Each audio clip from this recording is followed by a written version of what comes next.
And you're gonna announce, right? Yeah. Hello, my name is Zachariah with Old Man Gaming. Welcome back to the one-on-one sessions. With me is the one-on-one official, unofficial, official TTRPG partner to Old Man Gaming, Wizard's Respite. Ash, how you doing, buddy? I'm doing good. I'm doing good. Really excited to see where we're gonna go with Tex. I, I'm Our little armadillo. I'm not gonna lie. I don't have a ton of stuff tonight. I would have finished it last time if I didn't go hoarse. If you remember, my voice just crapped out on me last time. So this stream will not be super long. We're gonna cap it off, but we're gonna put it in the right place where it should be. And yeah, I'm not gonna lie. Playing this game again has been just brought back all the feels, all the feels. So yeah, I'm almost sad that we're not going to be playing it again the next time, to be honest, to switch off. I get it. I get it. This game is a lot of fun, and I think we said, quite a bit when we did it in Sanctorum. Mm-hmm. It feels like my childhood. Yeah. Yeah. This is the first time I played it, but it's so Teenage Mutant Ninja Turtles. Yeah. It feels like my childhood. Well, and then Magnum Pi from that Initiative Zero from TTRPG Twitter, he started streaming Riffs. I don't know if you know what Riffs is. I haven't played that one. Riffs can eventually be a Sanctorum, I guess, but Riffs is the Palladium system, but it is everything. Basically, the whole story is that the world has a nuclear war, but instead of ending, it opens up ley lines all over the planet, and the ley lines just connect to every dimension ever, and things just walk through it. So Earth becomes this post-apocalyptic fantasy sci-fi, anything goes. Like, you can play a dragon, you can play a cybernetic warrior, you can play a mecha pilot, you can play a monk who does chi attacks, a preacher, a werewolf, like anything and everything, and it's on the same system as Turtles. And it's got something crazy like 100 source books, because basically what they did is they did a source book for every state and country in the world. And every one of them has its own spells, its own classes, its own races, everything. It's insane, that game. And they just started playing it on their channel, and it's just oh my god, it just gets the juices going for some old Palladium stuff. But yeah, so we are going to wrap this story up. Right. Get the turtles. Turtles. So I did one thing that was nice. We were having a serious problem last time with the whole stat check, the base stat check situation. So I actually asked Magnum Pi about it. I don't know if Magnum Pi is going to watch this. I doubt he is. Dude, if you watch this, thank you very much for the heads up. But basically what it is they had no skill check. I was right. There's no base stat check for anything. You either have a skill or a power, or it's covered by the basic combat system. That's it. That's what you roll. He did throw out a couple of homebrews that I really like that I'm probably going to be using here. One of them being, and this is a wonky one, we've talked about my love of everything going one way, symmetry sort of thing. Right. And this will violate that. But he had basically said what you can do is you could take the stat, because the stats are usually between 1 and 25, and you can attempt to roll under the stat and then just give a heavy minus based on the difficulty of whatever you're doing. So if you were trying to stun somebody with your cuteness, you would roll physical beauty, and if your physical beauty is a 16, I'd say, all right, well, the difficulty is 4, so you'd have to roll under a 12, basically. You reverse it. Okay. Which, again, not my favorite thing to do, because I love that forward. If you're rolling high, roll high. If you're rolling low, roll low. Don't do both. But still, I think that works really well for what we're doing. So I may ask for those a couple of times today, if that's all right with you. Yeah, right. For sure. That sounds like a really good way to mod this, and I think it'd be great, especially for the last game. Yeah, play around with it a little bit. Yeah, this hurts so much that this is the last game. I am not gonna lie; it has definitely gone through my head. How can I fit a TTRPG stream of Teenage Mutant Ninja Turtles in somewhere. I haven't figured that out yet. So just to let everybody know, I just canceled some projects because I had too many, and I'm getting the sweats, but I'm trying to force myself not to try and start another one. But let's get into it. So we had left off.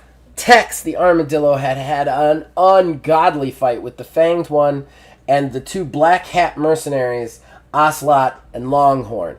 And you had this fight in front of the mutagen lake in the park, in the very back end of the park, that had created you and had created the Fanged one. The Fanged one being a coyote that stalked you back in the day, who also got mutated. To go even farther back, after you had gotten mutated, the Stump girls, which are 3 orphan children that hide in the park and steal from campers, Stella, Aubrey, and Layla, they rescued you after you mutated during a Fanged one attack, nursed you back to health, and you became one of the Stump girls, basically, helping them rob picnic baskets and whatnot for food.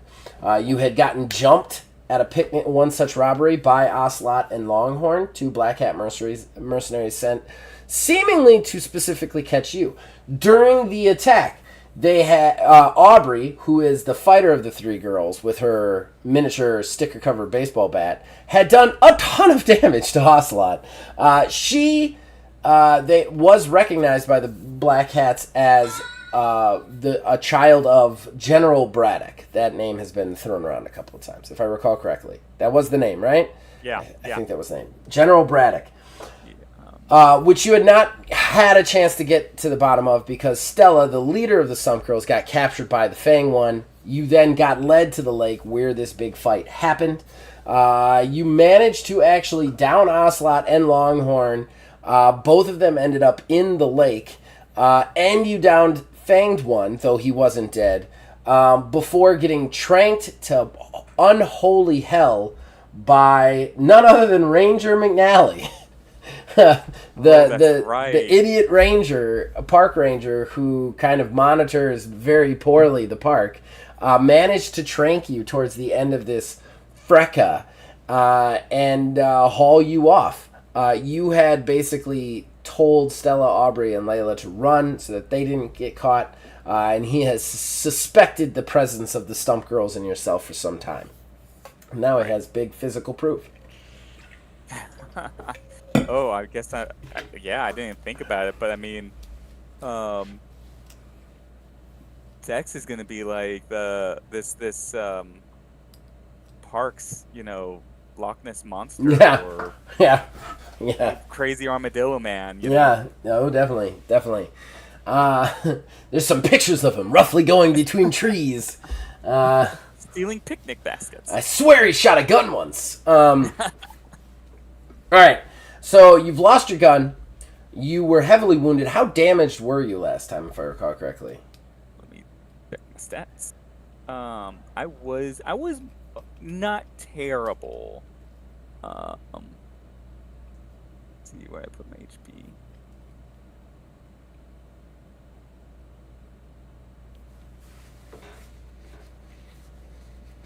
This. Trouble finding it right now. I wasn't too. I was hit. HP. Okay, here it is. But I think I was taking a lot of it on the armor. Okay. I couldn't remember. I thought you had gotten substantially hit at one point, but Shoot, yeah, I think I am actually kind of hit. I'm down to like 12. Okay, 12 hit points, or... Yeah. Because hit points start pretty low. Because it's Okay, hit points and SDC. SDC, that's right.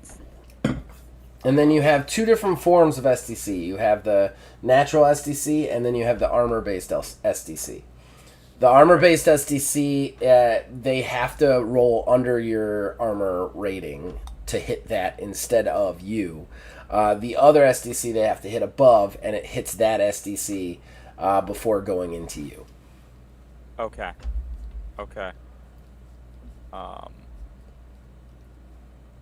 Yeah, that's right. I remember all of that. Because you have like something crazy, like 75 Yeah. armor SDC, but it's only if they roll a 10 or under on their attack roll to hit you. Yeah, that's right. Armor is 10, so it would be a 10 or under on the attack roll.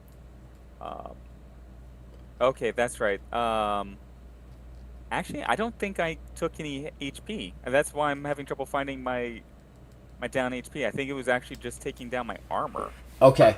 All right. So you Because managed yeah, to I have not. like 15 off of my natural SDC, and then 7 off of my armored SDC. Okay. All right. So you took some natural armor and you took some normal SDC damage too. Yeah, Okay. yeah, All right. So you're not that damaged. It's more the trank in you. yeah. Okay. All right. All right. So we start off. We see a stream kind of somewhere in Texas. It's just a small creek. Then we see another frame of the comic. You see the stream has gotten slightly bigger. And then you see another frame, and you see like a bobcat, a wildcat, an ocelot of some sort, kind of wanders off, and you see him like licking the stream, drinking from the stream. You see some of the hairs fall out into the water. Then you see the stream get a little bit bigger. You see it move through a ranch, and you see a longhorn. And we don't show it. There's some careful editing, but he's very clearly taking a big old fat dump in that stream. Just taking a big old crap in that stream. It goes right through the pasture where they drink or whatever. Then it moves downstream to like a large factory, an industrial kind of complex sort of situation, where some of the mutagen is being pumped out and into the water. And then you see it go downstream again, down a waterfall, and then into the lake where you drank from and Fanged One drank from to gain your faded mutations. However, you see something else in that lake. You see a hand come up from that lake covered in fur. Uh-oh! Uh-oh. So then we cut. You are in and out of consciousness for some time. You're in the back of basically like a large truck, but it's kind of like a animal control truck. So it's got a big gated back on the back end, kind of barred. So you're in and out as McNally drives down the road back towards the park ranger station. You can tell he seems a little bit stressed. From the small moments of consciousness you come in, he's not exactly sure how to handle what he's seen. He actually didn't get a look at Ocelot or Longhorn. He only seemed to see you and the Fanged One and the girls. They were already in the water. So you basically, he slowly drives you into the more populated area of the park. The area that has that you've very rarely gone. You stay to the outskirts of the park, to the swamp areas where you can get where you're not as detected. So very rarely have you guys come in this close to the ranger station. Only when it's absolutely necessary for food or some sort of supply. And then you end up in the small ranger station / living area. You can tell that McNally lives on site. But again, you're in and out. You're not conscious enough to fight or do anything. It's almost like a twilight state, what the trank does to you, because it is very clearly meant for a creature that is not your size or mutated. So it never really puts you out. It just more like numbs you to a point where you can't really do anything. But you're still kind of aware of everything going on. It takes him a really long time to get you out of the back end and into the ranger station, where he puts you in the largest kennel pen he has, like, open towards the back end, and he locks and seals the door. And at that point, you're stuck. You're in there. You're not exactly sure what to do. You can hear him kind of muttering to himself, and he's like, "Man, this is crazy. I'm gonna have to let wait. That's not how McNally sounded. I can't remember how McNally sounded. I'm gonna do him like Tinker. Alright, hold on. Oh man, this is crazy. I gotta say, I can't believe that I was right about this armadillo. I'm gonna tell you what, I'm gonna call that General Braddock in the morning, and I'm gonna get somebody out here, figure this whole thing out, man.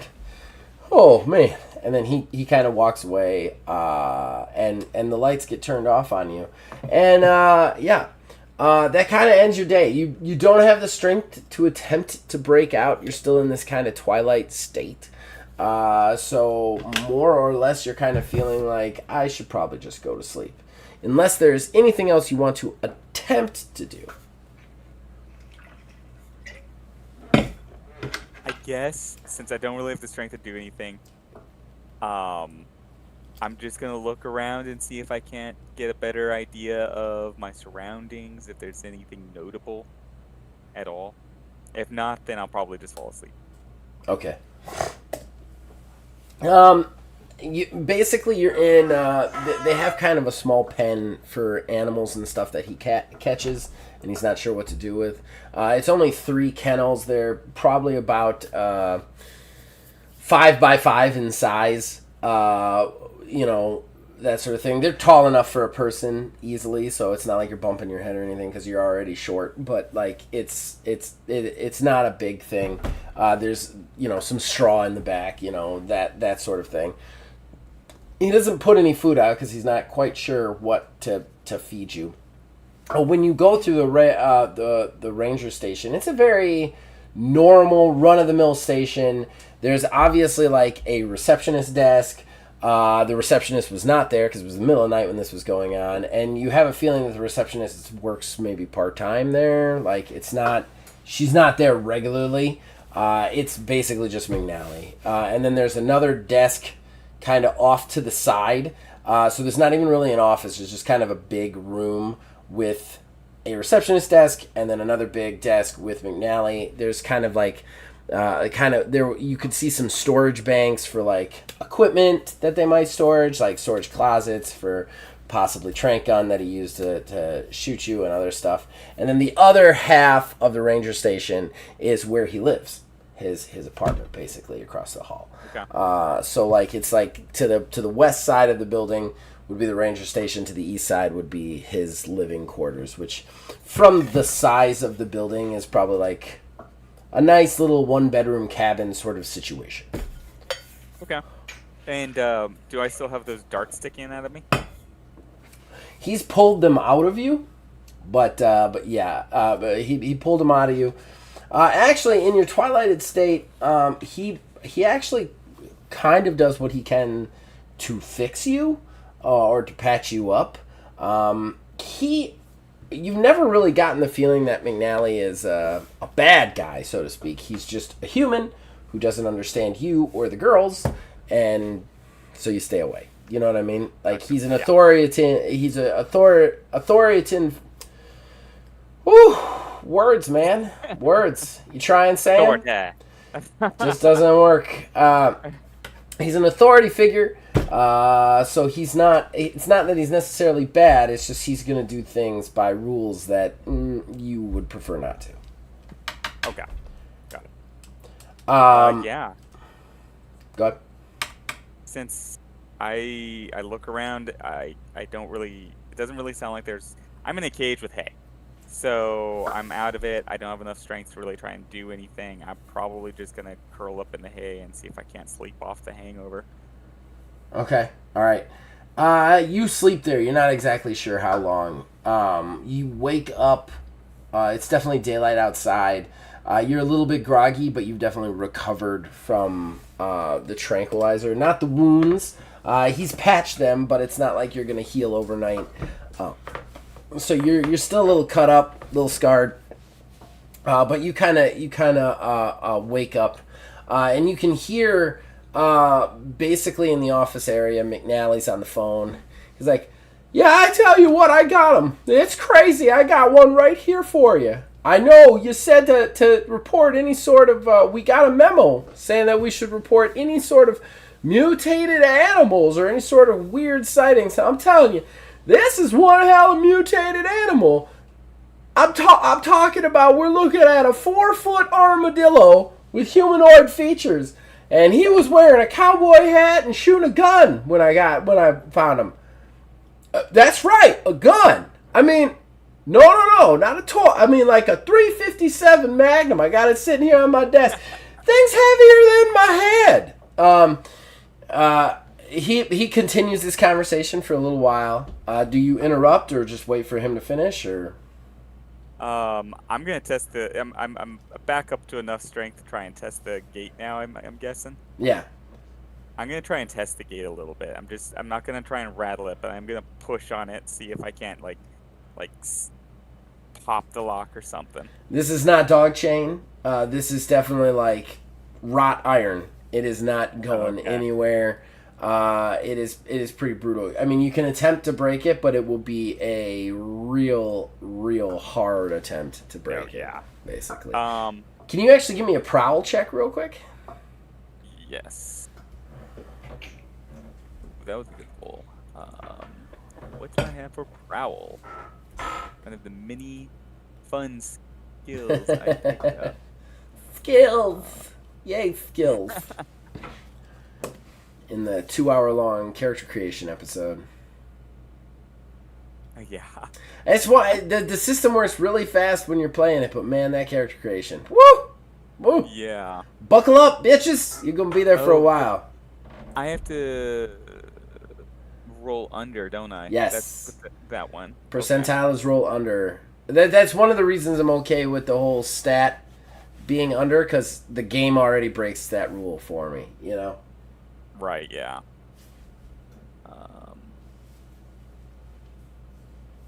I'm having trouble finding my prowl, which doesn't make any sense. It's under skills, right? Yeah. You should have had prowl. I'm pretty sure you had prowl. I did have prowl. I rolled it last game. Yeah. It's a skill. Why did it this? That's so weird. Yeah, I don't. I have never actually seen your character sheet, so I don't know. Playing this game on faith and faith alone. I do my own character sheets anyways, because my brain is broken and I can't find things on normal character sheets ever. Now I can't find things on this. Oh wait, a second. The Palladium character sheet is absolute insanity anyway, so you're better off. We never talked about it on Sanctorum, but the Palladium character sheet is just lunatic bonkers the way it's organized. Here, I'm going to show everybody at home what it looks like. This is what it looks like. It's just all over the place, in my opinion. All right, I just found it. I don't know why it was all the way down here, but yeah. Well, this one actually isn't too bad. It is much worse than Rifts. I remember Rifts was like, holy crap, how would you find anything? This one is actually not too bad. All right. That's good. So, yeah, go ahead and roll it. Okay. This one's a little bit harder. And I did not make it. Oh, I got really? A 43 on a 30. Okay. So you push it, you're kind of trying to test it without letting him know, but it definitely makes a rattle noise, and McNally just kind of like looks over and sees you standing upright and pushing it, and he's like, well, I'll be. It's awake. Yeah, it'll be here. When can you send someone out? Ah, that's a real long time. You sure it's going to take that long? All right, well, Ranger McNally ain't going nowhere. A cup of coffee? Holy shit, it talks. Yes, sir, it talks. No, I didn't do any peyote last night. Just send somebody, god damn it. And then he hangs up the phone. He looks at you and goes, good gravy. You talk? And I drink coffee. You drink coffee? What the hell kind of armadillo are you? The coffee drinking type of... Son,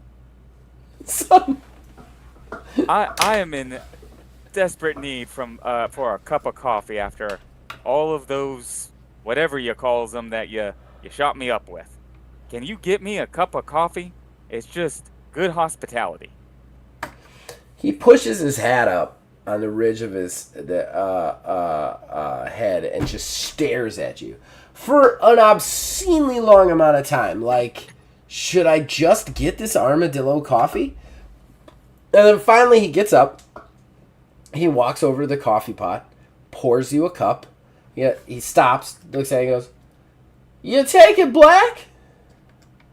Is there any other way to take it? I like a lot of sugar, but all right. And then he brings over the coffee black, hands it through the bars to you. Well, I do appreciate that. And your name's McNally, isn't it? Oh, knows my name. That's right. Officer McNally.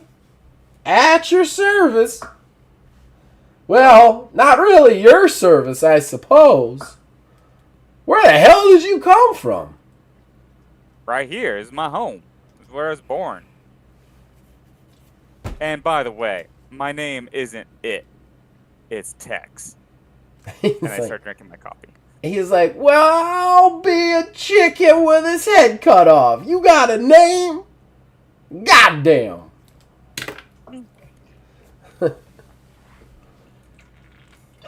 So who was that you were talking to?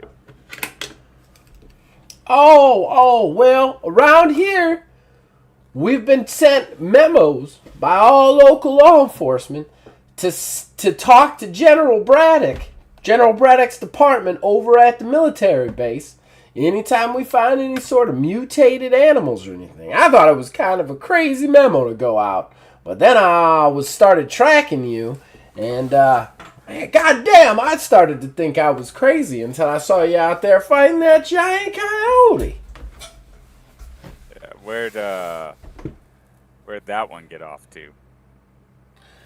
I don't know. I was more focused on you, being as though you had a firearm the size of my face. Yeah, well, that's fair. At this point, you hear from behind you Stella's voice. Did you call General Braddock already? He turns around and sees her. You can see she's makeshift splinted her leg. Lila and Aubrey are not with her, which is a Stella way. She probably left them at home, kind of, to keep them out of whatever she was going to do here.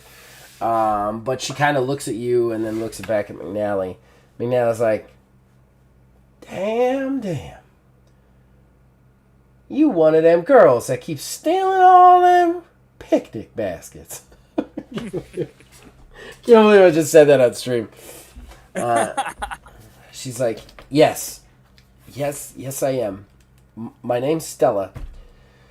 Stella Braddock. And then he's like, whoo! Man, this just keeps getting more and more complicated. I'm having a hard time following all of this. She's like, well, how long do we have before Braddock's people get here? He's like, I'm not exactly sure. They said about an hour and a half, but I don't think they much believed me by the time I was done. At that point, she goes, no. They believe you. They're definitely coming. So I'll have to make this quick. She looks at Tex, and she goes, she looks at you, and she goes, I'm sorry. I couldn't let you go down for this, and I can't let you go where I know you're going to end up going. Aubrey and Lila are safe, but you came to save me, and I had to save you back. You got a good heart on you, youngin'. McNally is just like looking back and forth between the 4-foot talking cowboy armadillo and the 13-year-old child, dumpster child, who's been hiding on his park. And he's just like, all right, can someone please tell me what the hell is going on? Stella's like, all right, I'll make this quick, but I'm going to tell you right now, at the end of this, really it's all in your hands. What you think is right, and if you believe me. And I know you don't have any reason to believe me, because you've really just met me and you only know me as a thief. But I'm going to explain. She then goes into a story. I'm not going to talk in her voice the entire time. I'm just going to tell the backstory. Basically, her, Aubrey, and Lila were all orphans before they ever got to this park. They were at the same orphanage, and they were adopted by General Braddock. General Braddock regularly adopts children just out of orphanages, and then he does unspeakable laboratory testings to them. He is specifically looking for immunity to something he calls mutagen, a human immunity to mutagen. She's not exactly sure what that means. She was very young when it all started. They undertook these things for 2 years before, when they were moving them from one facility to another, very excitedly, because it turns out that Stella, Lila, and Aubrey are all immune to the mutagen. When they were moving them, they managed to escape into the wilds. Because they managed to escape into the wilds, they don't want to go back. That's why they've been hiding in the stump. That's why they're hiding in the park.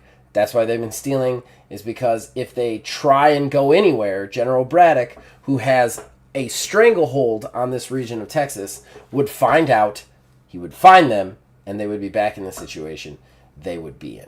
To make matters worse, the mutagen does something to animals that makes them the way Tex is. And then she kind of looks at you and goes, I'm so sorry. I didn't explain all this to you earlier, but I just didn't want to think about it. I wanted it to be behind me. I'm so tired of being grown up all the time. And then there's like a single tear kind of welling up in her eye, because Stella is the one that kind of holds it together. She's the plan maker. She's the one that kind of keeps you guys all pushing forward and alive. She's kind of the mother to your little group.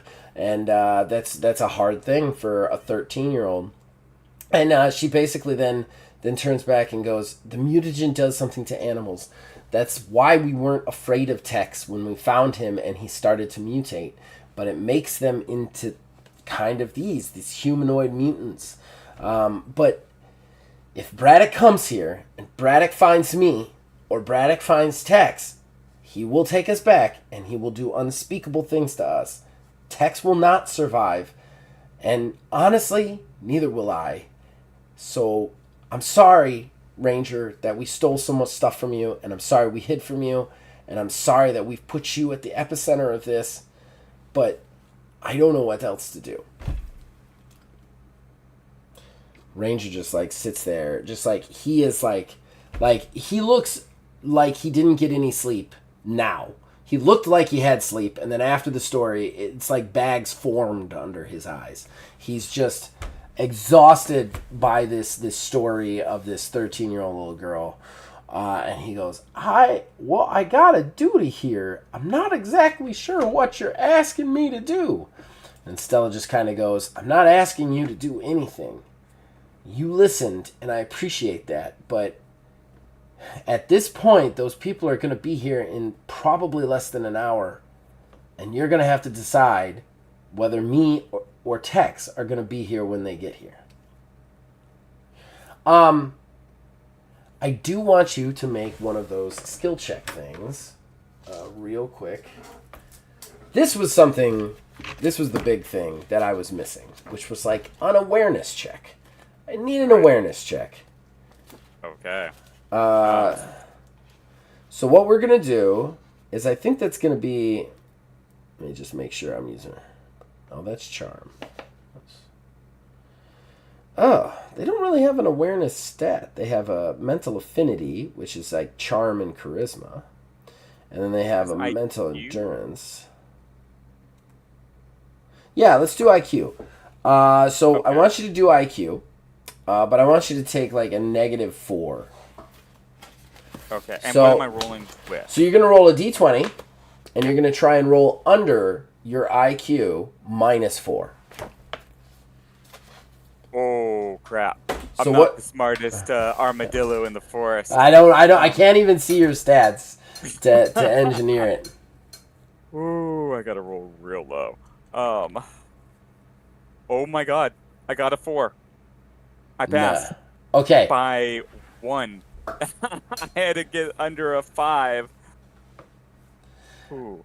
You suddenly hear this thump, thump, thump, thump, thump, thump, thump, thump, thump, getting closer and closer to the outside of the building. You passed it, so I'm going to say it's on the office side of things, not the kennel side. But you hear boom, boom, boom, boom, boom, boom, boom, kind of getting closer and closer. Okay. I'll shout up to McNally. Ranger McNally. From my understanding, you're a Texas Ranger. Just sort of pause, leaving that hanging there for a minute. He goes, oh, yes, I am. I know here in Texas, we got a code. And I don't think letting little girls get hurt falls into that code. Do you, Ranger? Well, I don't think letting little girls is part of the code, but you're asking me to believe you two when all I've seen you do is shoot things and steal things. That's a lot for the head. Before you can respond, that thumping, boom, boom, boom, boom, boom, boom, boom, gets up to the wall of the office, and the entire wall explodes. Boom! Like wood and chunks of glass go everywhere. Stella screams and drops. Basically, this is right in front of you, and it came in kind of behind Stella. Stella does manage to like dive to the side as just basically this huge black bull. Like we're talking like 7'5" easy, just full of muscle, long horns coming off the side, just destroys through the wall. The chairs fly sideways. You see McNally turn around just as it like crushes through the desk and slams into him, throwing him backwards through the wall. He hits one of the the cabinets and like collapses. Ah! I actually have to do damage because those horns are nightmares for McNally. Crap. For anybody. I didn't look up the animals before I picked them to be the ones that you would end up fighting, and might have been a mistake because I definitely want to make a mutant bull character now. Their horns do 2d12 damage.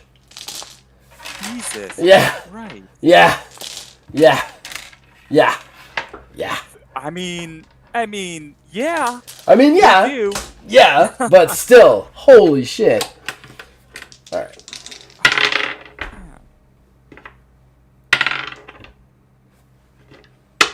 All right, so McNally is like, you see a bunch of blood explode out of McNally. He flies backwards into the cabinet and drops down motionless.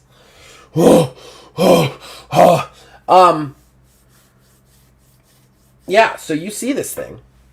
It kind of turns towards you and the girl, and then it starts to talk. And it goes, oh, yeah, that was a lot easier than I thought. At that point, you hear a female voice, but with kind of like a cat purr to it. And it says, well, I told you. Next time, listen to me earlier. And in walks another character. This one looks like a mutated cat, like almost like a bobcat with the kind of fur coming off, with kind of claws coming out of its hands that aren't quite mutated right. And really quickly, you immediately notice something about the two of them, and that is they are wearing the same getup as the black hats you were fighting the night before. Knew it. Well, Tar Nation.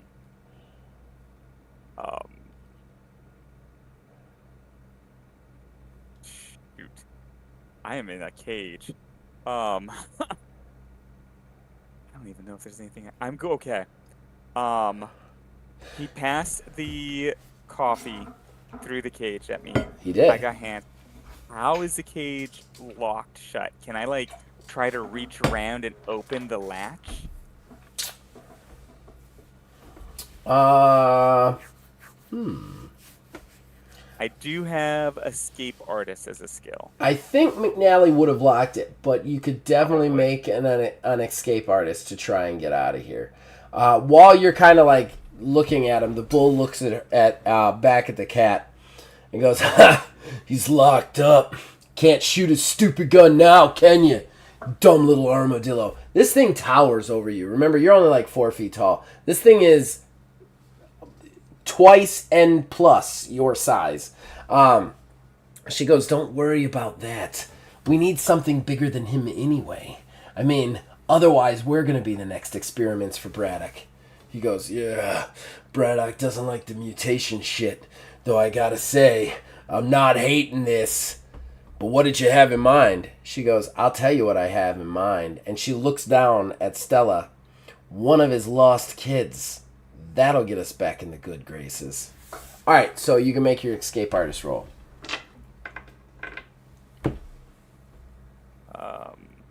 I did not make it. Oh no! I rolled You above did? it. You needed Yeah, that. You needed that. Okay. How much did you roll above it by? 15.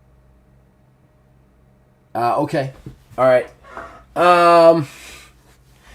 Okay. So you're trying to get out of this, and the bull just starts to laugh. He's, can't we just do him? Just take him right out right now. She's like, why bother? Something might go wrong. You might escape. He's like, yeah, but I really want payback. And he starts to kind of walk towards the cage. He's like, son of a bitch shot me. Shot you too. She's like, yeah, and Braddock's going to tear him to shreds. We've got the girl. That's all we need. You leave that girl alone. They both kind of look at each other and then look at you and go, yeah, you won round 1, but I don't think you're going to win round 2 there, little man. Big talk on the wrong side of the cage. He's like, oh, is that right? You want to throw down with the Longhorn? And he just starts to like stomp towards you. As he walks towards you, there's like a little doorway into the kennel area. His horns actually bump it. He's like, ow! Ah! And he has to turn sideways and like walk through. And then he's kind of comes right up to the cage. And he's like, what are you gonna do, little man? A little hard for me to show you a lesson when you're on the other side of that door. What are you, scared? He's like, scared? Of you? You ain't even got that 6-shooter of yours, and if you didn't have that the last time, you would have been on your ass. If I really wanted to make business with my 6-shooter, you wouldn't have been here, if you know what I mean. He's like, I was taking it easy on you. it's like, is that right? You hear Ocelot again try to calm him. She's like, he is trying to get your goat. You big dumb animal. Would you seriously let it go? We have what we came here for. Make sure the ranger's dead. And he's like, the ranger's dead. I mauled him. Trust me. And then he looks at you. He's like, I want to finish this one. She's like, we don't have time, and it's too risky. Are you really gonna let a little kitty cat tell you what to do? Ooh. There's got to be a saving for... Hold on a second. I think there's a specific save versus, like, mental stress, you know? Oh, there, maybe like the mental endurance? Yeah, there's definitely something because he's about to freak the fuck out. Mental stress. Animals must have a minimum of 12 in order to become... Oh, I don't care about that. Yeah, I don't think it's going to list it anywhere in here. There's probably something somewhere else. But we're going to just... we're going to make a little roll for it. Because he does not have good mental stuff. Oof. All right, you've definitely goaded him into a fight. He's like, no, I'm taking it out. And then he just grabs the bar, pulls the door off the hinges, and tosses it aside. You're free, but you're backed into a corner with this giant bull. He's just looking down at you. He's like, what are you going to do now? Initiative. Oh. What's that? Initiative. Okay. No, we. Oh shoot! It's been a minute since we It played this. has been How a do we do minute. initiative in this game? You can get a plus to initiative through like your bonuses, but it's just a d20 Okay. plus whatever that bonus is, basically. If there is a bonus, I'm pretty sure there is a way to get pluses to initiative. I'm just not sure exactly what they are. I don't have any like special like skill or anything. I don't think so. Okay, yeah. If there was a plus to initiative, you would have gotten it through one of those like little skill pluses that we got. Yeah. Because I there's would have it down. Yeah, but I don't know what that would be.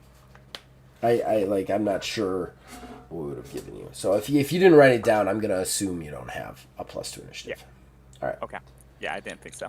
So let's Okay, do it. 13. He rolls a 12. You actually get to go first. It might save your life. Okay. So is he inside the cage with me, or is he like? Can he even get inside this cage with me? He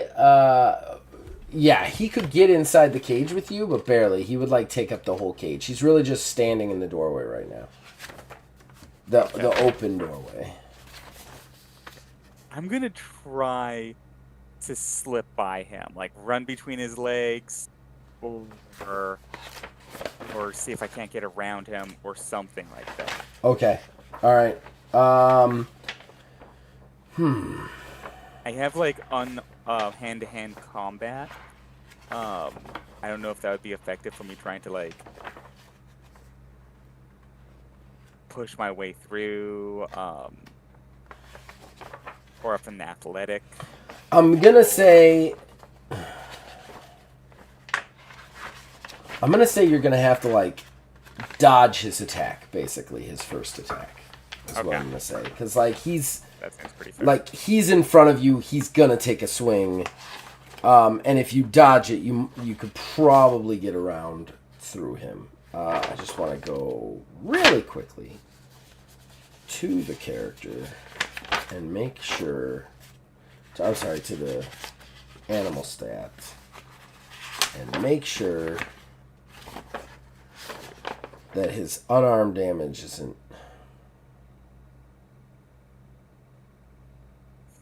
Jesus, D12. I'm only gonna do that if he's charging, though. Oh, okay. Like I'm not gonna have him just like straight maul you on the ground. He gets a charge attack. Yeah, like he has to take a couple steps before he can do that big 2d12 attack. Now, do they have any? Are they armed? Hand-to-hand They have like actual guns or rifles or anything? No. I know they did before, but Well, they didn't. The one guy had the bull guy had the shock things, right.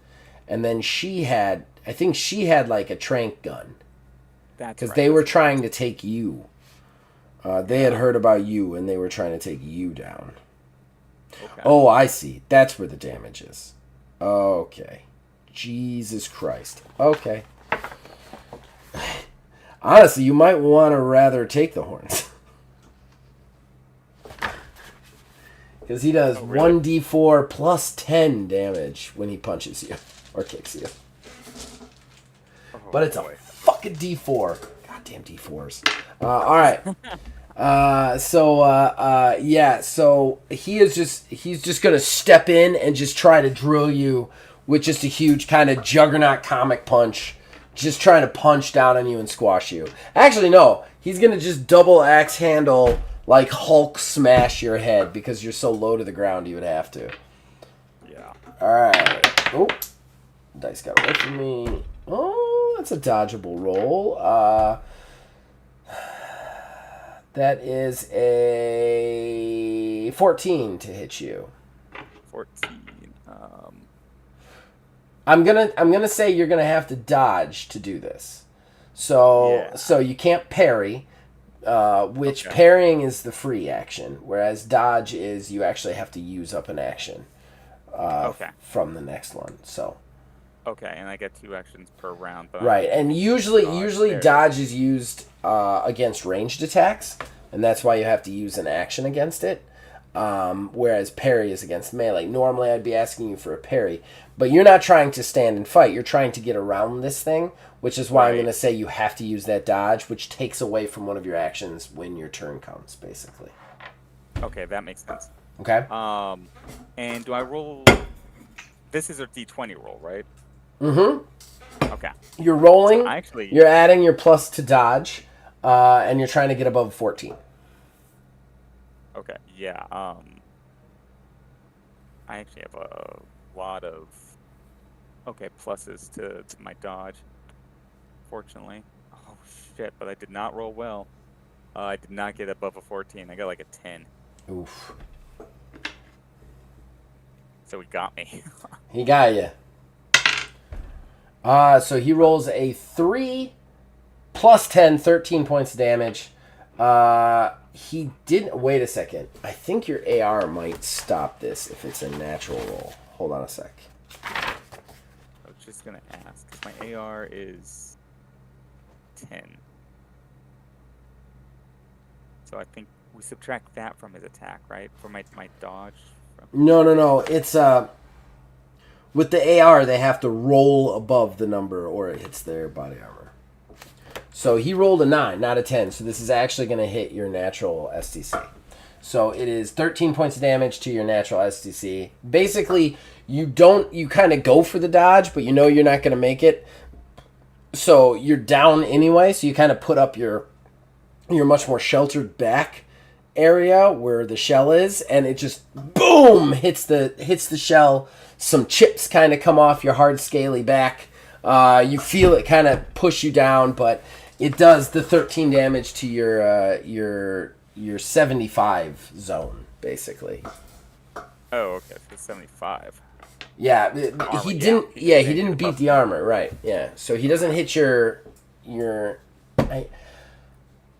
I hate not having the right terms for it, but he doesn't hit your armor. He hits your armor, and that SDC is damaged, Armor. not your body SDC. Got it. Okay. Well, that wasn't so bad. I have Yeah. pretty good armor. You're pretty tanky as long as he doesn't roll high. Yeah. Okay. So he hits you. You did use the attack, so I think you only have one attack left. Yeah. So you have one action left. You could do whatever you want with it. Is it possible for me to try and get by again?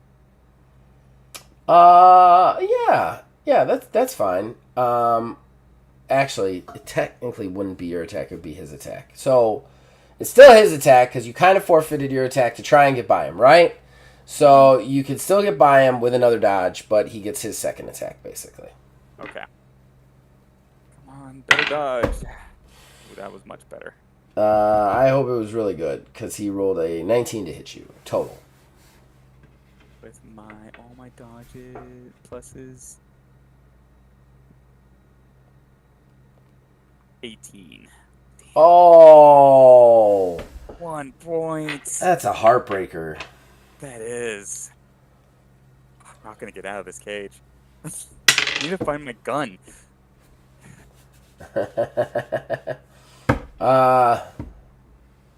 2, so that'd be 12 points of damage.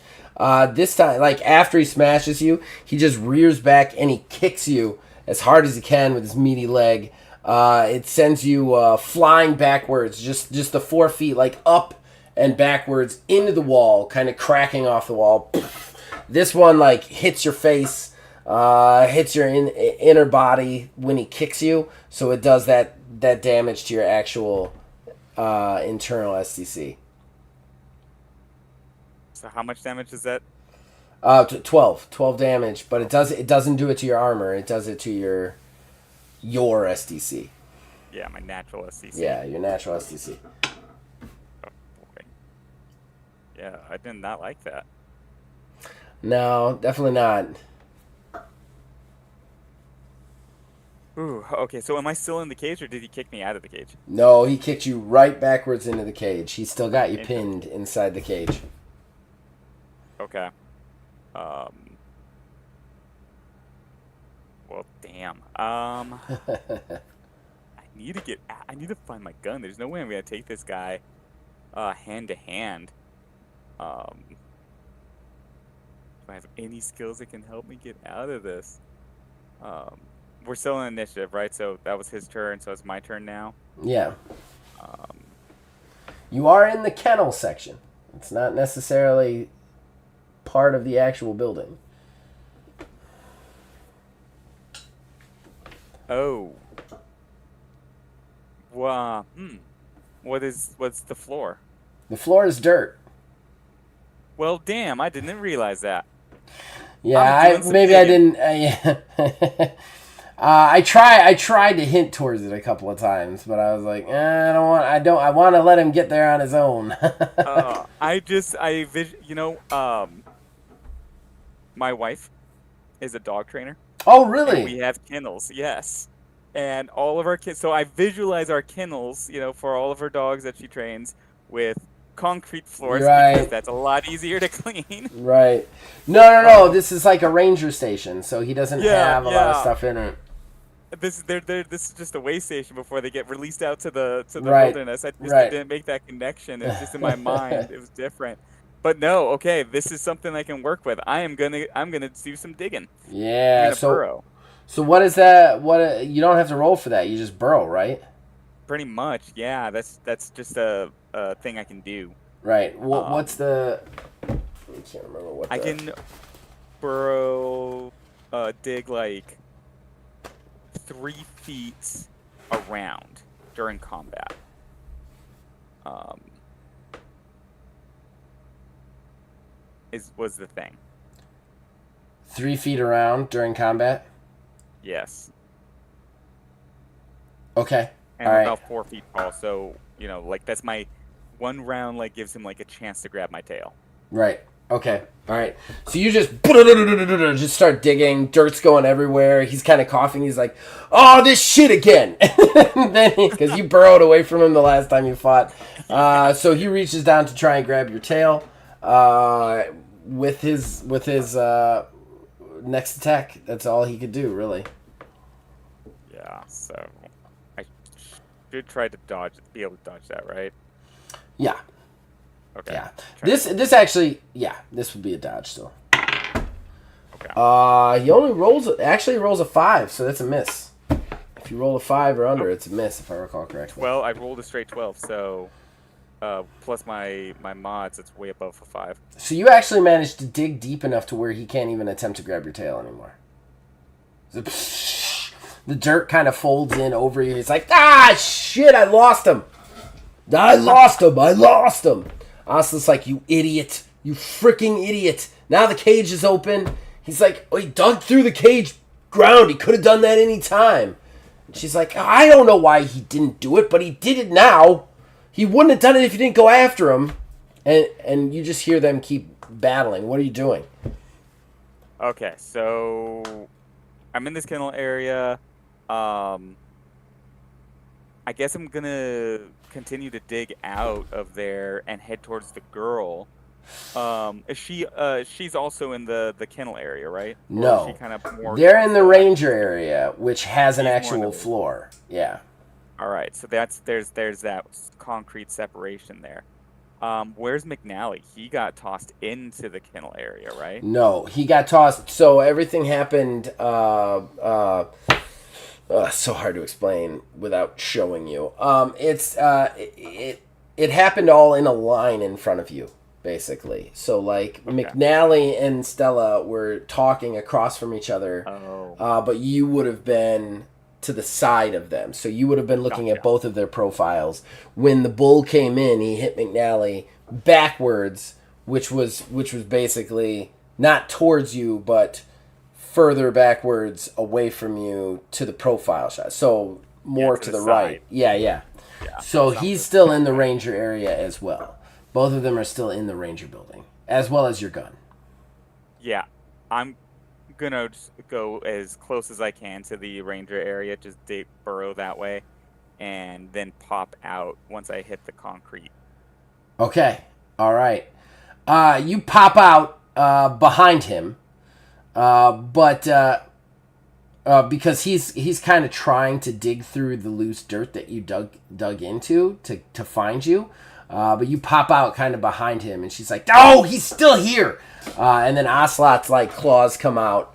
And what are you doing now? I was going to. I'm I'm more or less pretty close to the ranger area, like close enough to look for my gun. I'm hoping. Yeah, your gun was on the desk that got ran over by the bull and crushed. So your gun is in the wreckage, so to speak. Um, you let's do a skill check here. All Let's do a right. stat check real quick. Just give me a IQ roll with a -3. Okay. 4 with -3, so that's 9. Yeah, I made it by 1 This whole game needs to again. be skill checks because apparently that's or stat checks because that's what you need for the winning. All right, you kind of scan the wreckage and you see it kind of laying on the floor at the feet of Officer McNally, but Ocelot is charging you. You can kind of dive that way, but she's definitely going to get a swipe at you no matter what. Okay. Screw it. I need my gun. Um, So I'm you're going for the holding gun. actions and dodging again? Yeah. All right. Okay, so dodge. Ooh, that was much better. Okie dokie. I got a dirty 20. Dirty 20, huh? Yeah. She got a 19. So good on you, sir. You managed to die. She just no. She comes at you with the claws, takes a swing. You manage to dive over the receptionist's desk, land in the wreckage, roll forward, kind of catch the gun by the barrel, and yeah, well, not by the barrel, by the hilt, and you have it. It is your turn. You have used one action because of your dodging, though. Okay.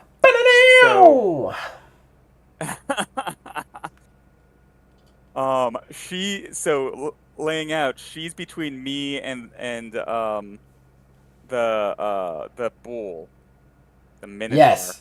The Um, bull is in the kennel area. She is kind of in the doorway to the kennel area, which you can see into the kennel area. There's like kind of like a glass partition sort of thing between the two. okay. But she's actually in the actual doorway between like of the kennel and the ranger area. So she's diagonal from you is the door, basically. And then Okay. McNally, you're at McNally's feet against different storage cabinets that have been knocked over and broken. And McNally, there's a lot of blood around McNally. You don't know what's going on with him.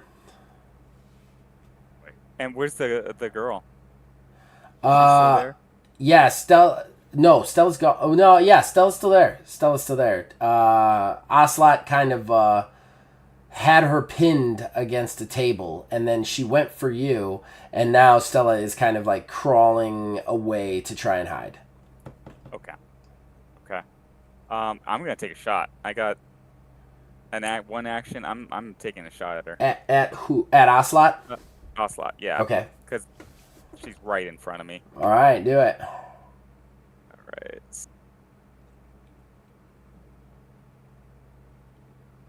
Plus.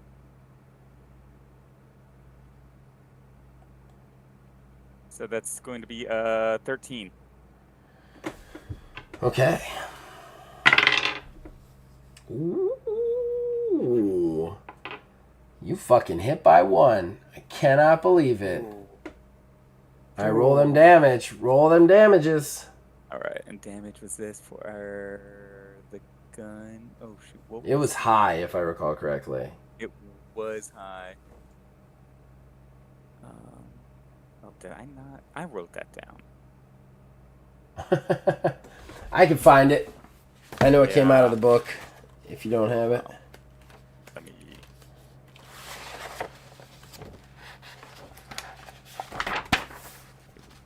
Um, my quick search and hope that I find it quickly. 357 Magnum is 4d6 per round. Ooh, that's right.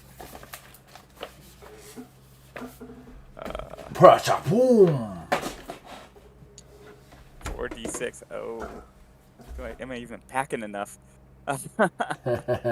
Well, I don't remember how many rounds you had left. Lucky you. I have 3. Oh, wow. Okay. Yeah. Like, I think I have more, but I have more total, but I don't know what the rest of my rounds are. Okay. I had 3 left in the cylinder. But I got 2 6s and a 5. Wow. So that's, and I still have 1 more d6 to roll. And another 5. Holy shit. So was that like 10, 22? Okay. You like it just like zooms in on your eye, down the scope, down at her, boom, and just like blood explodes from her chest. She and she like falls backwards, like down, like she's done. Like she's a smaller, faster sort of character, and she missed her dodge. She just goes down and drops in blood and pain. You kind of stand as you do, though. It is definitely Longhorn's turn. Longhorn sees her go down, looks up at you, and goes, "Whoof!" And like he snorts in a way that like the bull steam comes out of his nose in that way that like. How does that happen? And then he just charges. He goes through the glass partition, filing cabinets going everywhere, lowers his horns. You really want to dodge this. Yeah. He is going to roll a 21 total. Okay. I roll. Well, you would be parrying this technically, but... Parrying. Yeah, because a dodge actually uses your action. That's why you use it against against ranged attacks. That's right. Okay, and that's why, yeah. So, you were using a dodge because you were trying to get past them instead of block them. Yeah, I was giving that my best shot. Okay, different stat for parrying, and okay, so that is a. I did not get a 21 though. I got a 17. 18. I got an 18. Oh my god. Oh boy. How much natural SDC and hit points do you have, like, total? Natural SDC. Okay, left. Yeah. Natural STC, I have 5 left. Ooh. And hit points, I have full up hit points. Nobody's actually hit my hit points yet. It's just been all on my armor. So yeah, but how much are they? 12. So total between the two, that's 17. Ooh. All right, he does 15 points of damage. He does not hit your natural armor. You like bring the gun to try and take a shot, and his horn right through the chest brings you up. Like you actually go flying backwards so hard you crash through the wall into the bathroom of the ranger station, just through the wood and just drywall, and just one of the sinks explodes and water starts going everywhere. Blood's like pouring out of your chest at this point. You have what, 2 health left now? I think something like that. So he did 15 total, but did 5 of them go to my natural STD? Yes. So he had 17 total. So 5 down, that's 12.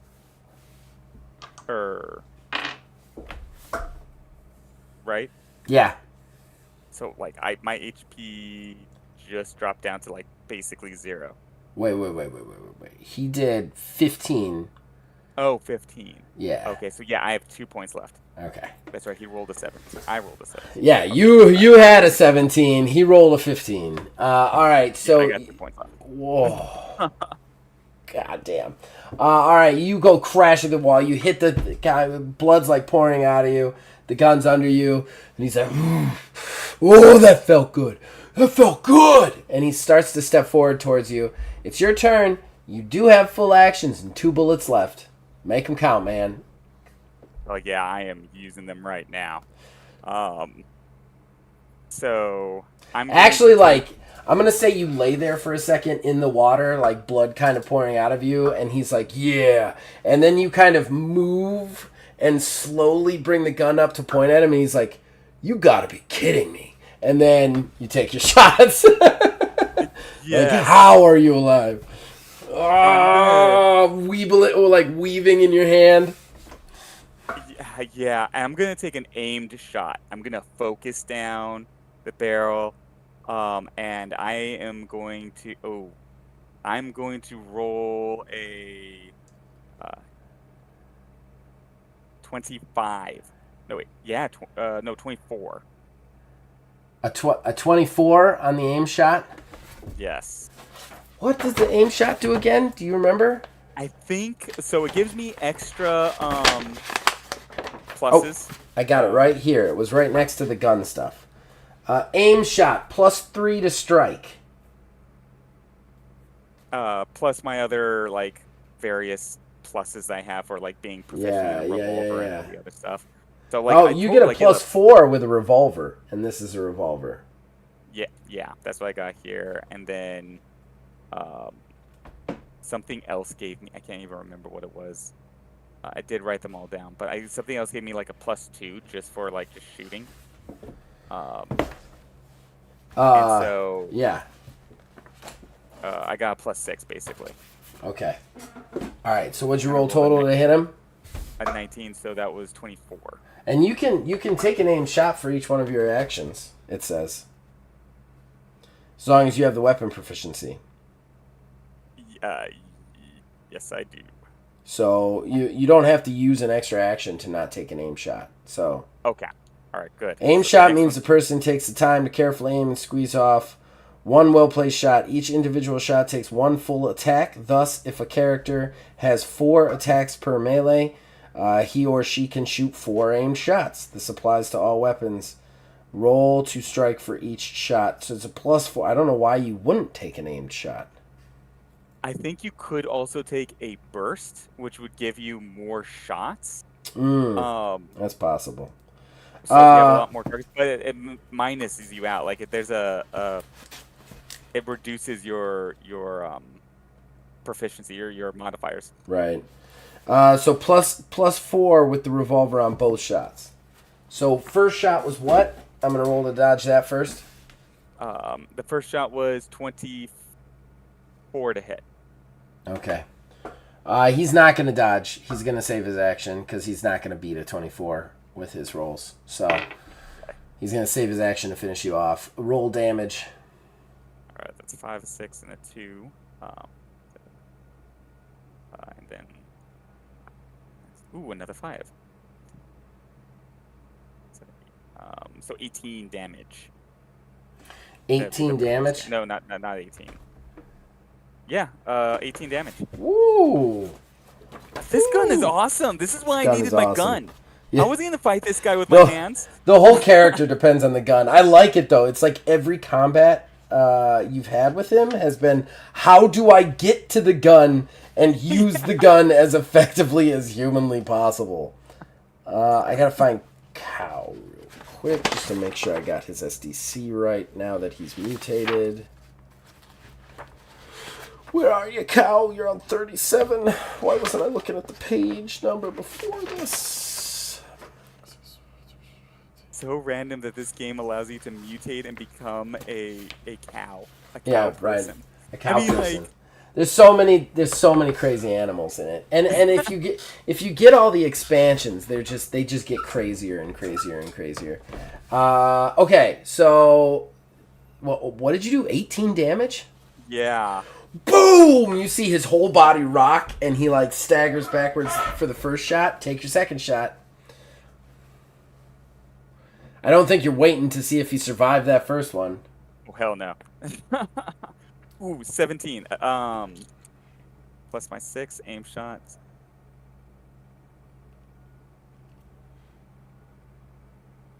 $24, right? Oh yeah, it was the same as the last one. He cannot afford to not try to dodge this one. All right, roll damage. Okay.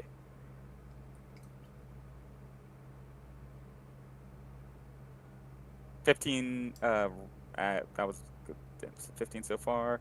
16, 17 damage. Jesus. Thank you so much. I Boom! am rolling great on my damage too. I got like 6 and 5s. We see the panel like switch up. We see it like zoom in on the chambers of the gun from the front and see that they're all empty except one. It clicks into place into the chamber of the gun. The hammer drops. The explosion happens. The bullet just catches him right in the other side of the chest. You see the big bull like stagger backwards like, ugh. He kind of looks at you for a second, blood pouring out of his chest. He takes one step forward like he's going to charge, and then he drops to his knee and drops forward onto the ground. Done. Deceased. I told you to leave those girls alone. Alright, you are extremely fucked up right now. Yeah. Injuries galore. Like, you can feel like you're bleeding, you're covered in water. Stella runs into the bathroom crying, like, oh my god, Tex, please be okay. She grabs some, like, paper towels out of the holder that are already saturated. She puts them over the wound, trying to hold the wound together. It's like, please, Tex, please, you gotta be okay, okay? You gotta be okay. I'll be just fine, little lady. One way or the other, everything is gonna be just fine. Alright, at this point, I still need to figure out some of the saving first, because I know there's, like, standard saving versus death and stuff. Which you wouldn't be saving versus death. It would be more like a saving versus, like, I'm going to pass out. You're having a hard time staying awake, but you're staying awake. At this point, you hear from the ranger station, go! Get out of here. McNally, you still alive over there? Like, he's on the other side of the hole in the wall, so you can't really see him. But he's like, I am somehow. Good goddamn.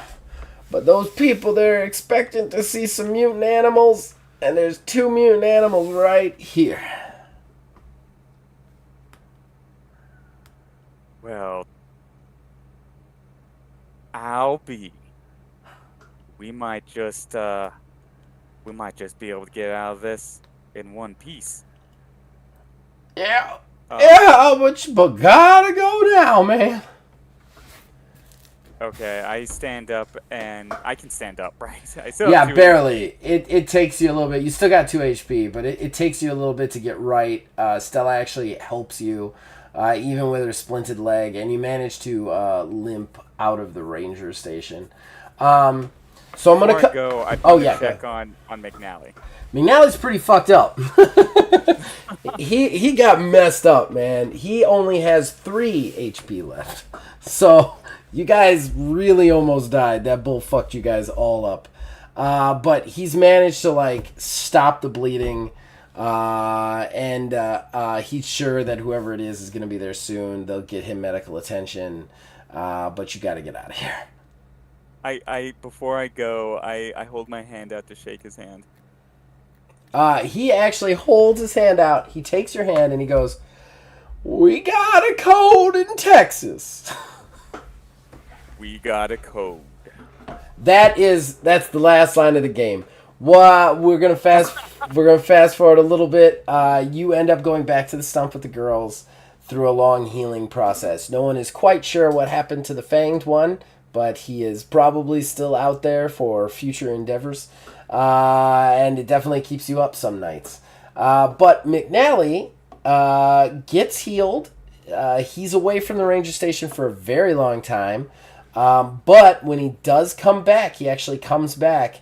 And he basically finds a way to get you guys a note that says, "Don't steal anymore. I'll get you food." And from that point on, every week he brings supplies up to you and the girls, the Stump girls in the park.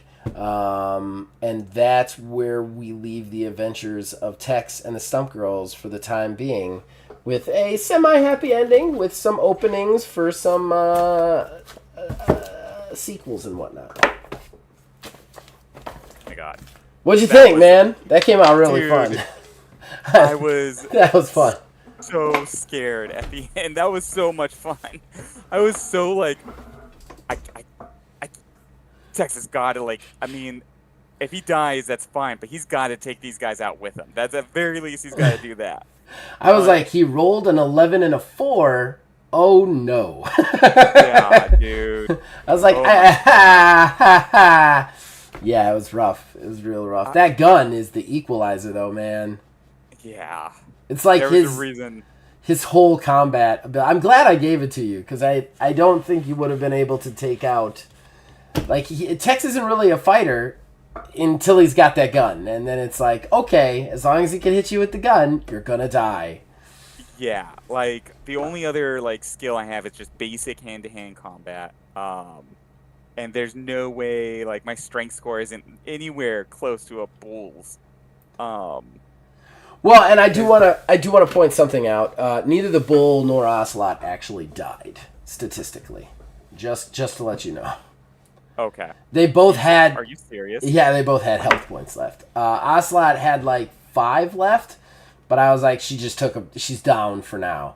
And then when the bull came at you, you depleted all of the bull's SDC in one shot. Like one shot. That first blast of 18, he has 18 SDC. So it was just gone. But he still had he had a lot of health. So you ended up dropping him to like, I want to say 6 or 7. But like, again, it was 2 357 magnums to the chest. He was done for the fight. Yeah. You know, so. Yeah. But I wanted them to go down with health left so that I could bring them back if we ever continue this game. I know. Oh, yeah. I can't. I'm not gonna lie.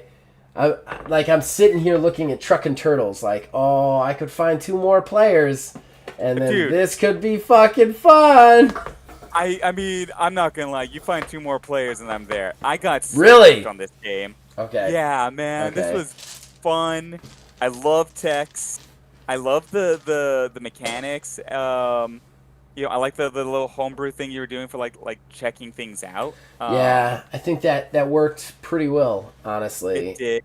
For those things. You know what I mean, though? You just need something in a system like that for like an awareness check or a little hint check or something like that, or even with like the endurance check. Like you just ate 15 points of damage in a hit. Like, are you even still conscious? Are you stunned? Like that kind of stuff.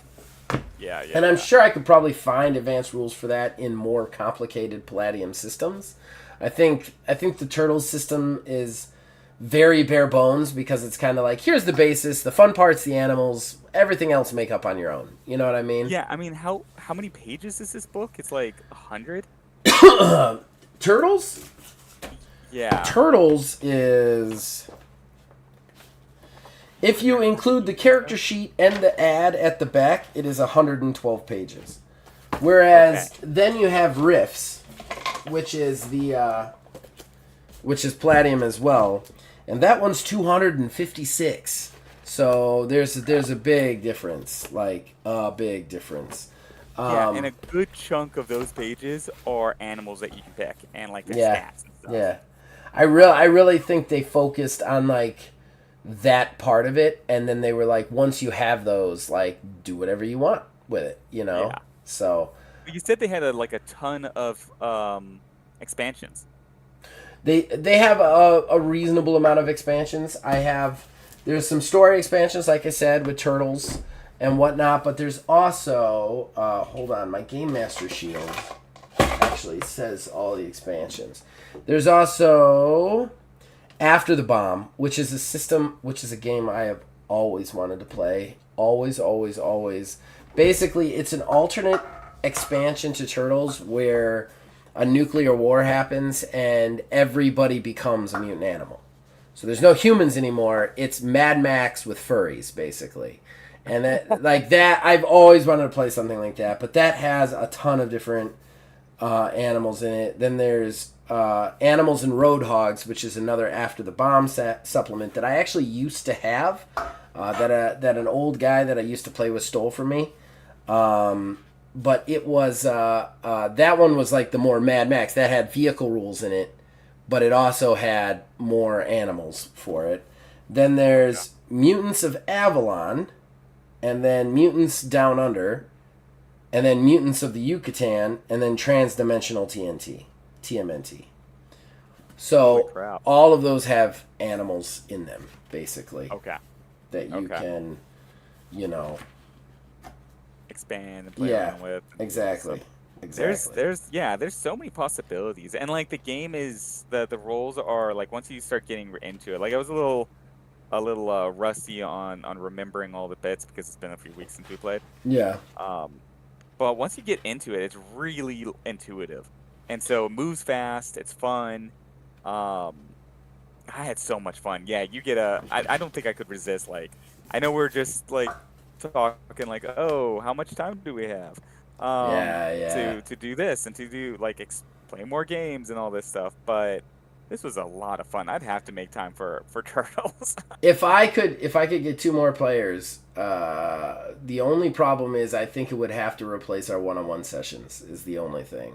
The only thing I'd have All to right. say, because I just don't know that I I could know. do, like, I could do this once a month with two other people. That would be no problem. But I don't know if I could do Astral Drive bi-weekly, Yeah, one-on-one there's a lot. sessions, and this. It would be really fucking hard. Plus getting over, which I've started doing as well. So, and I can't get over getting over that. I can't give up getting over that one's. Yeah, That was in my yeah. blood, man. I love doing that game. That even if nobody watches that, like, just like that's one of the few games that like I could say that I created that I absolutely love. Like I created that one for me to play. Like I, it's why I only sell it for $4. I created it for me to play, and I play it. That's it. So that's Okay. it for Yeah. No, tonight. Go this ahead. is We a keep lot of talking fun. over each other. This is good. Yeah, yeah. This Um, was a lot of fun. This was a lot of fun. Yeah, we'll talk about it though. Who knows what the future brings? yeah. I would love to do this. I've played this with Phil before too. He's somebody he's always looking for another TTRPG to play. So I'm sure we could work something out at some point in the future. No promises out there. Who's watching? Right now, we're gonna stick to what it is, and we'll talk later. But any plugs you want to make, Wiz, before we're done? Sure, yeah. So, the same as always. The Wizard's Respite is where I go to write about all things TTRPG. Right now we're doing a series on the TTRPG industry, and industry trends, sales trends, and marketing. I'm hoping that this kind of information will be helpful for other content creators, and it's going to be sort of really detailing what's sort of popular right now, where there are holes that new indie creators might be able to start trying to write and fill and say, hey, I like this type of game. Let me and there's not enough people writing it. I'll do it. Um, and that's kind of what we're focusing on right now. And yeah, that's my big plug is the Wizards Respite and this marketing series. Yeah, I'm actually gonna try and read some of it while I'm on vacation if I get the time. That's my plan. I'm really excited to kind of take a look at that as a person who is trying to make games for a living. Right. Um, as far as our You're channel, you're my audience. You're the person right? I'm trying to write this for. Right. Um, as for me, as mentioned previous, I have too many projects to count. On the TTRPG side, there won't be anything next week because I am actually on vacation and unfucking plugging for that vacation. Better believe it. Congratulations. Yeah, there will be. I will have my phone, and that is it. But basically, Mondays 1 to 3. We do Getting Over. That's the game I was talking about earlier. It's a game I created. It's $4. It is a wrestling promoter simulation journaling game. And it's the only one of its kind that I think exists. But you take on the role of a wrestling promoter. The game itself generates all your problems, all your wrestlers. You get to book them. You get to write the matches, and it helps you write the matches. That sort of thing. One of these days, Wizards are going to write a review on it. And then Wednesdays bi-weekly, which will be a week from Wednesday, we do Astral Drive with Wizard up there, and Phil, Billy, and A through Dios. It's a lot of fun. The last session we talked about skills and then did kind of a side quest, which may be my most fun that I've had game mastering it so far. And then we do the one-on-one sessions right here, myself and Wizard. Once a month, we pick a game, we play it through kind of a story, and then we move on to something else. Though I'm having a hard time moving off of this one. We've already talked about that a little bit. And then we also do Sanctorum bi-weekly. Mostly, we're a little bit behind right now because of some emergent stuff, but we'll get back to it, where we take a role-playing game system. It's a podcast bi-weekly where we take a role-playing game system and we just kind of talk about it. Talk about that and other stuff about being a game master and a player. On the game side, OMGM on Thursdays, myself, Grandpa Gamer, we book against each other in 2023's GM mode. It is an incredibly awesome show that a lot of you really love, and we're going to keep doing at infinitum. You won't be missing any of the gaming stuff because it's all pre-recorded, so next week when I'm off, that will still be up. And then the podcast, our gaming podcast, Wednesdays on YouTube, on all podcast platforms on Tuesdays, and then Prelude to Divorce. Check that out. That's where I play with my wife, who is not a gamer. I force her to play games with me. She makes sarcastic remarks about my life choices the entire time. It is a lot of fun. And this upcoming series, we do usually like a series of 3 on one game, and then we switch off and we'll come back and we'll switch back and forth. This next one is Hogwarts Legacy. I had so much fun because we create her in the game, but she's not really a gamer, so I do all the gaming while she makes all the choices. It's great. A lot of fun. Check those ones out.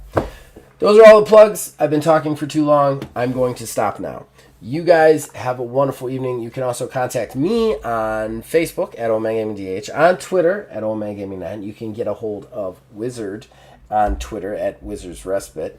And then you can also join my Discord.